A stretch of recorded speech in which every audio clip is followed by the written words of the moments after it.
صاحب رحمۃ اللہ علیہ فرماتے تھے کہ یہ جو ہم چلت پھرت کر رہے ہیں، اپنی مسجدوں کا کام، اپنے ہفتے واری، ماہانہ، سالانہ گشتیں، چلے، فضائل کی تعلیم اور یہ سارا سیکھنا سکھانا، یہ تو ابھی عجیب باتیں ہے۔ اصل تو اس محنت سے پورا قرآن اپنی پوری حقیقت کے ساتھ الف لام میم کی اور الحمد کی الف سے لے کے والناس تک جتنا جو کچھ، اور قرآن نے سب سے پہلے اللہ کا تعارف کرایا۔ جس اللہ کا یہ کلام ہے اس اللہ کو تو پہچانو، اس کی ذات و صفات وہ ساری بتلائی قرآن نے۔ اس نے وہ کیا چاہتا ہے وہ بتایا، کس چیز سے راضی ہوتا ہے، کس چیز سے ناراض ہوتا ہے، ایک ایک چیز بتائی۔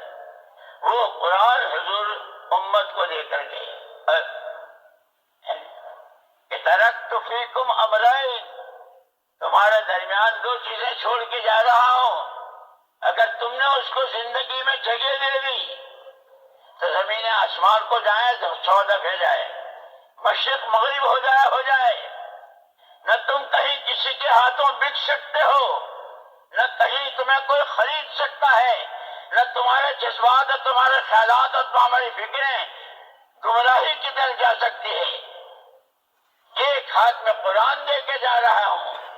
اور دوسرے ہاتھ یہ قرآن اپنی حقیقت کے ساتھ ہر فرد امت میں، تاجر ہے، کاشتکار ہے، درزی ہے، مالدار ہے، غریب ہے، جوان ہے، بوڑھا ہے، کنواری بچی ہے، بہو بیٹی ہے، جو بھی ہے امت میں جس میں کلمہ، اس کی زندگی میں پورا قرآن اپنے سے متعلق جتنا ہے وہ 100% حقیقت کے ساتھ زندہ ہو جائے۔ اس لیے اللہ نے حضور اکرم صلی اللہ علیہ وسلم کو نمونہ بتایا، تمہارے لیے تمہارے نبی نمونہ ہیں۔ وَمَا آتَاكُمُ الرَّسُولُ فَخُذُوهُ، جو نبی نے دیا اسے لے لو، جس سے روکا اس سے رک جاؤ۔ کیا دیا کہ قرآن دیا، قرآن کی محنت دی، قرآن سیکھنا، قرآن کو اللہ کی کتاب ماننا، قرآن کی تلاوت، قرآن کو صحیح پڑھنا مخارج کے ساتھ، اس لیے کہ عربی زبان بہت نازک ہے، ذرا سے میں زیر زبر میں ترجمہ بدل جاتا ہے۔ مجھے یاد آئی بات حضرت مفتی زین العابدین صاحب رحمۃ اللہ علیہ کی، یہیں رائیون کے اجتماع میں، کہ بھائی یہ جو بار بار کہتے ہیں کلمہ سیکھو نماز سیکھو، کلمہ سیکھو نماز،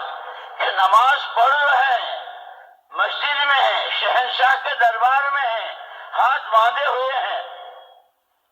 دنیا بھی دیکھ رہی کہ نماز پڑھ رہے ہیں اور خود کو بھی خیال ہے، لیکن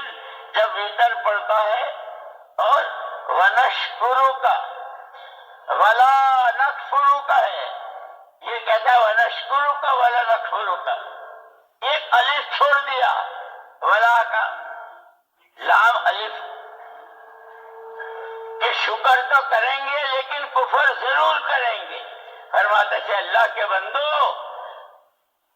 قرآن پڑھنا ہے، قرآن سیکھنا ہے، قرآن کو صحیح پڑھنا ہے،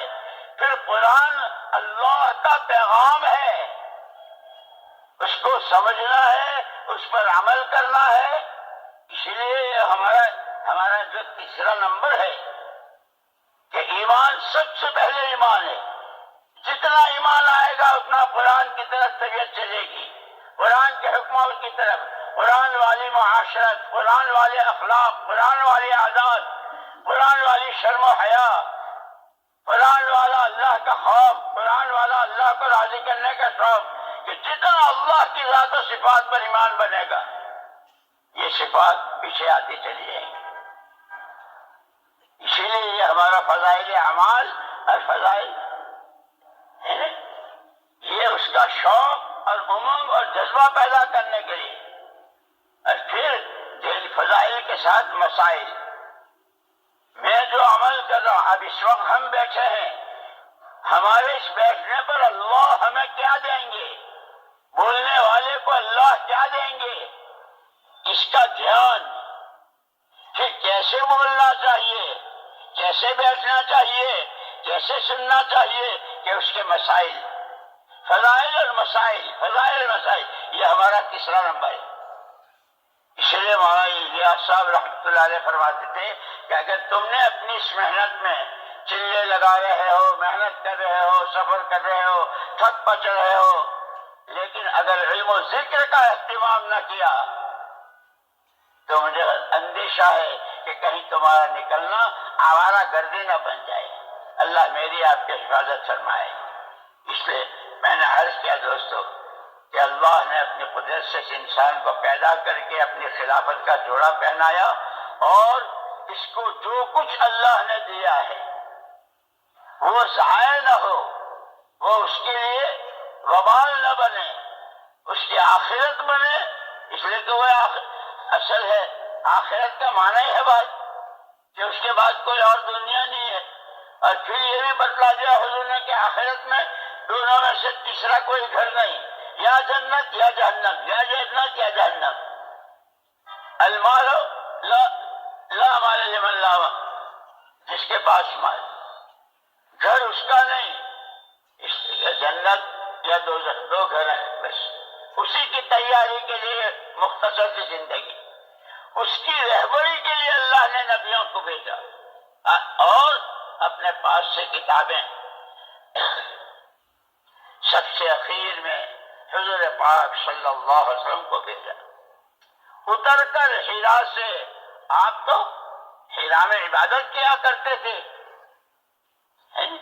حرا میں چلے گزارتے تھے، لمبی نمازیں، دعائیں، اللہ کے سامنے رونا۔ اب نبوت کا تاج پہنایا، نبوت کا تاج پہنایا۔ اقرأ باسم ربک الذی خلق، اس کا نام لیجئے، اس کا نام پڑھیے جس نے آپ کو پیدا کیا ہے۔